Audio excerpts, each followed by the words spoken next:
Kwa jengo hili hapa andaa tofali za block tofali 600. Kwa tofali za kuchoma ni tofali 2500. Bati za futi 10 ni bati 40, mbao za kenchi ni mbao 70.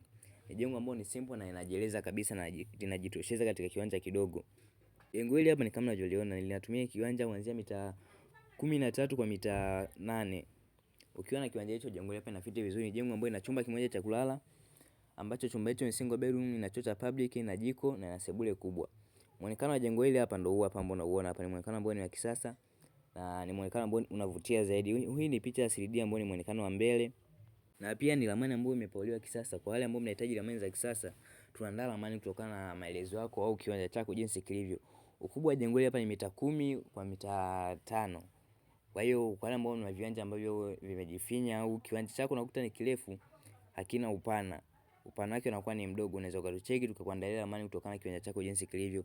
Jengo hili hapa ni jengo ambalo ni la kisasa na ni simple sana kwa wale ambao mnahitaji majengo simple. Ni ramani ambayo ina chumba kimoja cha kulala, lakini tunaandaa ramani kutokana na maelezo yako wewe kama mteja.